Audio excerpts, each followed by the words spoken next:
मित्रों, आज के वीडियो में श्री भीमेश्वर ज्योतिर्लिंग की कथा जानेंगे। श्री शिव महापुराण में कथा आती है कि एक भीम नाम का राक्षस था जो कि कुंभकर्ण का पुत्र था, लेकिन कभी उसने अपने पिता कुंभकर्ण को नहीं देखा था।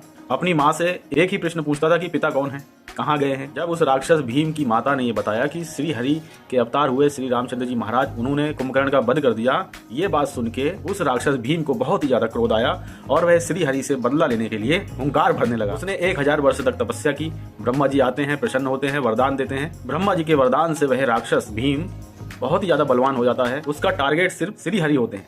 तो सबसे पहले आक्रमण करता है इंद्रलोक पे।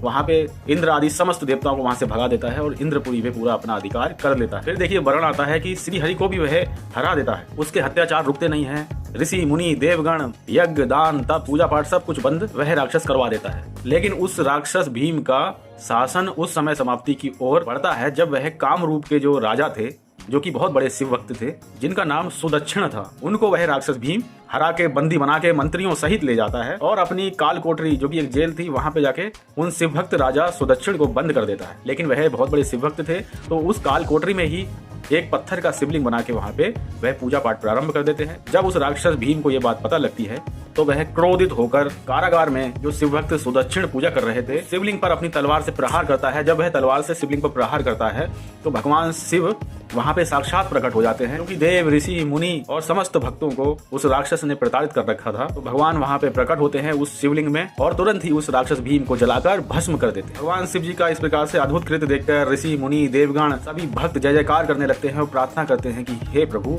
आप इस पत्थर में ही निवास कर लीजिए। तो भक्तों के कल्याणार्थ भगवान वहीं पे उस पत्थर में ही निवास कर जाते हैं। और जिस राक्षस को मारा था उसका नाम था भीम, तो उस राक्षस के ही नाम पे उस क्षेत्र का नाम भीमेश्वर पड़ जाता है। पहले ये क्षेत्र उस राक्षस के आतंक से बहुत ही ज्यादा पीड़ित था, लेकिन जब भगवान ने उसका संहार कर दिया तो ये एक तीर्थ क्षेत्र के रूप में प्रसिद्ध हुआ और वहाँ पे भगवान भीमेश्वर ज्योतिर्लिंग के रूप में स्थित हैं। ऐसी मान्यता है कि भक्तों की यहाँ पे आके सभी मनोकामनाएं पूर्ण होती हैं।